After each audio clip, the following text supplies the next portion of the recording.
So moving into 2023, as we said in the last episode, our Evora needed a massive rebuild.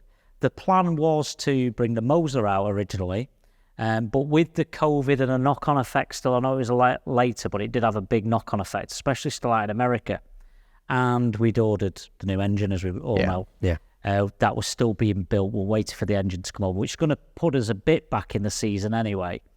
Because the Mosler had been away elsewhere, we quickly realised when we got that back, it had been left in a very damp situation somewhere. A lot of rust, a lot of electrical faults.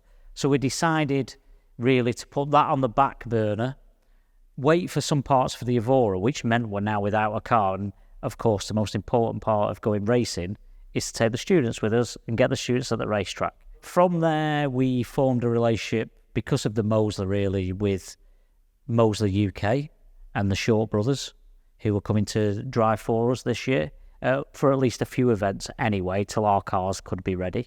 If it ended up all season, great. So with that, we missed pre-season testing, and it was almost like at the first round at Donington was going to be where Martin Short's Mosler came out with his sons driving, with a couple of students there as assistants, just to see how the weekend went. And you two guys were there to be hands-on. So how did that first weekend, different car, very similar to ours, maybe bodywork-wise, and you can talk about some of the aero if you want, Wayne, but you're familiar with the car, but getting used to a different team, bringing new students along. How did the Donington weekend go? Who wants to start with the beginning of the weekend and the first races? As you say, we were there with a different team. They had people along anyway that are used to running their car, and they wanted to keep together. So, as you say, it was more just a couple of students along as a bit of a hand. I think really my role there was just to make sure that the students were happy, oversee things like that, make sure that the truck and the equipment was all good. And it's sort of that from that aspect. They came along. It was a good start to the weekend, and the car was pretty much the same as our Mosler, so it was all familiar stuff anyway. As I remember, that was quite an up and down weekend of some success and some bad parts from that first weekend. I think there was a pole secured, and then maybe some breakdowns in the race weekend. So just a quick summary of what was the final results from that weekend and how did things go? Well, I mean, the weekend, and I'll let you jump in on your bits afterwards. From the start, there was a moment when the car looked like it wasn't going to make it out because there was an issue with a pulley, and there was some debate as to whether it was a bent drive shaft or a pulley was out or bearings in the gearbox. And his whole, the full team weren't there yet, so it was quite nice to have a moment of getting involved with the Mosler, and it was, sort of got in. It's nice to get hands in. I love getting stuck in anyway, and I managed to sort of isolate the problem. It was brilliant. There you go, great. And the weekend carried on, and that was a nice little moment, sort of, keep everything rolling smoothly.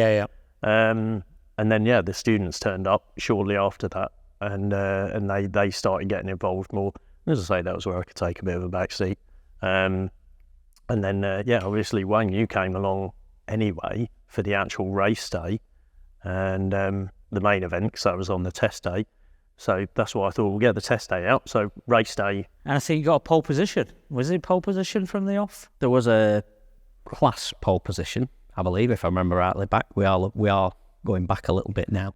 We've all slept since then. Definitely. A lot of late nights. Yeah. And really, the car showed promise, and obviously we all know the reputation of Moslers. They are a decimate all being, and it's always nice to see one out there. And it did start off very well, and then I think there began cracks essentially, and we were getting running issues. Yeah, a couple of running issues arose.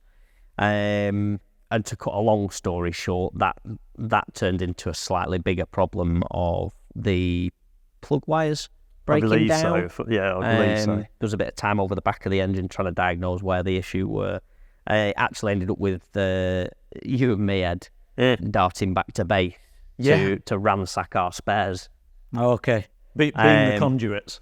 Let's go. Yes. To get everything that we could for the car that might be interchangeable, because obviously our car isn't exactly the same. Electronics are different, and even our plug leads, some of our plug leads weren't the same. Well, we've had those big issues with our HT leads before and found quite a good fix for it in the end, because that used to always be one of our problems was with the HT leads.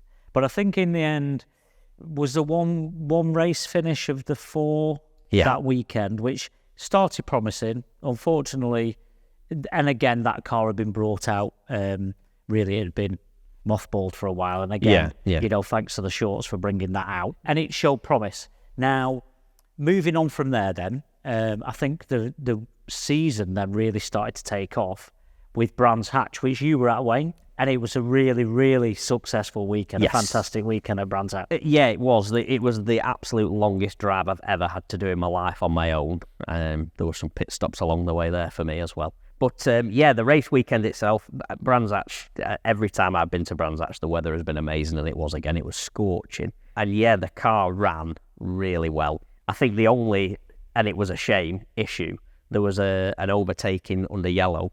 But other than that, it had been a clean sweep. The lads were obviously very, very quick and very competent in that car. Really nice lads as well. The yellow overtake, was that not when he was over at the back? Yes, it was. And he couldn't, and the radio communication. Yeah, I think it was just a bad timing, and a perfect storm for things just to unfortunately work against him. And he took it on the chin. It wasn't. It was an honest mistake. But aside that, there's 2 pole positions, 3 poles, race wins. Would have been a 4th race win, just an unfortunate circumstance. So very successful weekend. Really good. Getting points on the board for TeamNMA. Ultimately, it was our entry and NMA's entry. So we're getting the points. The car number, for those who don't know, the car number scores the points. So car 7 is always our number. That scores the points. Just in case you have a breakdown mid-season, swap cars or something. And then, unfortunately, from there, it was then to Snetterton. Snetterton. And although none of us, I don't think any of us went to Snetterton, we were starting to focus back on our own cars and had a lot of work to do with our own cars to try and get them ready for the season. And at Snetterton, unfortunately, there was quite a major engine failure on the Mosler. So it didn't make it into the race weekend, unfortunately. That happened on the test day. So with the engine blowing in the Mosler, we decided to make all focus on our Evora and start the rebuild with our Evora, which we're going to chat about in our next episode.